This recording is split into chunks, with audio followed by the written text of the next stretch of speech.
जो person hotel accommodation service provide कर रहे हैं और वो जीएसटी में रजिस्टर्ड डीलर है, तो उनके लिए जीएसटी पोर्टल पर एक नया फॉर्म एक्टिव हो चुका है। अब ये फॉर्म किसके लिए है, क्यों फाइल करना है, कब तक फाइल करना है, यह सब कुछ आज हम इस लेक्चर के अंदर डिटेल में बात करने वाला है।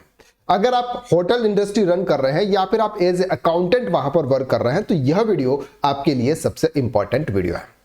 अब बात करते हैं कि जीएसटी पोर्टल पर एक नया फॉर्म एक्टिव हुआ है, वो है सर होटल इंडस्ट्रीज के लिए। होटल इंडस्ट्रीज का मतलब है कि जो होटल की सर्विस प्रोवाइड करता है, जो रूम स्टे के लिए देता है। अब वहां पर होटल इंडस्ट्री के अंदर अगर हम टैक्स रेट की बात करें तो वहां पर दो टैक्स रेट एप्लीकेबल होते हैं। एक एप्लीकेबल होता है सर 5% विदाउट आईटीसी और एक एप्लीकेबल होता है सर 18% विथ आईटीसी। अब यहां पे जिसका अमाउंट यानी कि जो अमाउंट रेंट अमाउंट है, फेयर अमाउंट है, वो अमाउंट अगर 7,500 रुपीज पर नाइट से अगर ज्यादा है तो वो स्पेसिफाइड प्रोमाइसेस माना जाता है। स्पेसिफाइड प्रेमाइसेस माना जाता है जहां पर आपको 18% के हिसाब से जीएसटी चार्ज करके उसका आईटीसी लेना होता है। लेकिन अगर आप इस वाले रेट को भी अगर आप स्पेसिफाइड प्रेमाइसेस में आप कन्वर्ट करना चाहते हैं, आप उसको डिक्लेयर करना चाहते हैं, तो इसके लिए जीएसटी पोर्टल पर एक नई एडवाइजरी और एक नया फॉर्म एक्टिव हो चुका है। अब ये एडवाइजरी क्या कहती है उसको हम डिटेल में समझते हैं।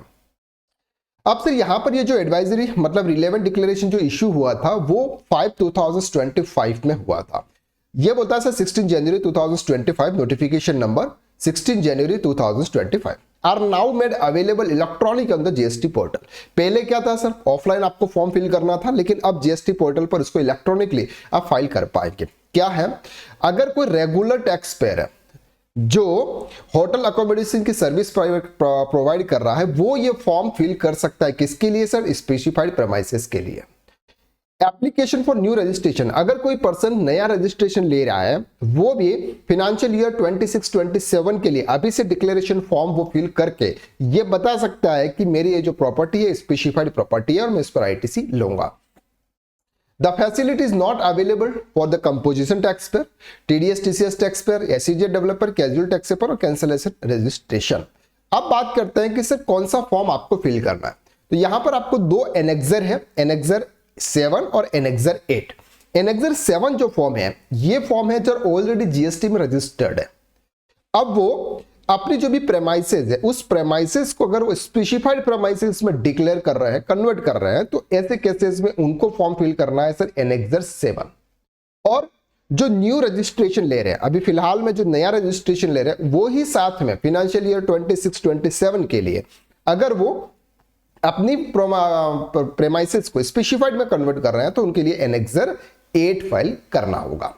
तो यहां पर टाइमलाइन क्या है सर, टाइमलाइन 1 जनवरी 2026 से लेकर 31 मार्च 2026 तक आप इस फॉर्म को फिल कर सकते हैं और ये डिक्लेयर कर सकते हैं कि सर हाँ हमने ये प्रेमाइसेस को स्पेसिफाइड प्रेमाइसेस में कन्वर्ट किया। अगर कोई पर्सन न्यू रजिस्ट्रेशन ले रहा है जहां पर एनेक्सर 8 फाइल करने की है, can be file within 15 days for the date of registration of ARN। जैसे हम ARN जनरेट होता है उसके 15 दिन के अंदर अंदर आपको ये एनेक्सर 8 आपको फाइल करना है। कहां से फाइल करना है sir, GST registration declare on special premises, एक नया फॉर्म एक्टिव हो चुका है, वहां पर आप जाएंगे तो वहां से आप यहां पर एक्टिव कर सकते हैं।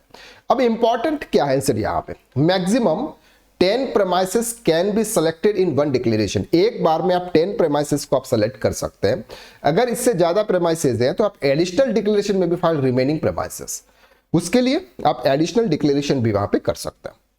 If any premises are left for opt-in, the taxpayer may again annexure 7 for the premises for the same financial during the eligible window period। अगर आप पहले से ऑलरेडी स्पेसिफाइड है उसमें से आप इसको ऑप्ट इन कर रहे हैं या ऑप्ट आउट कर रहे हैं तो वो सिर्फ suspended taxpayer allowed to file declaration. अगर कोई पर्सन जिससे सस्पेंड हो गया है वो भी यहाँ पर कर सकता है। तो एनेक्सर 8 यहाँ पर उनके लिए फाइल करने की जरूरत है।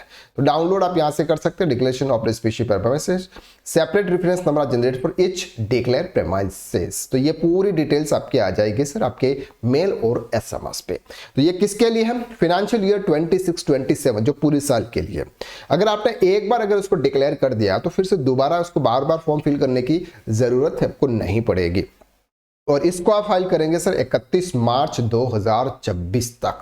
तो आपको ये याद रखना है कि 31 मार्च 2026 तक अगर आप एक होटल इंडस्ट्री रन कर रहे हैं और आप अपनी जो प्रेमाइसेस उसको स्पेसिफाइड प्रोमाइसेस में कन्वर्ट कर रहे हैं और आप 18% जीएसटी चार्ज करके उस पर आईटीसी लेना चाहते हैं जिनका रेट 7,500 से कम है।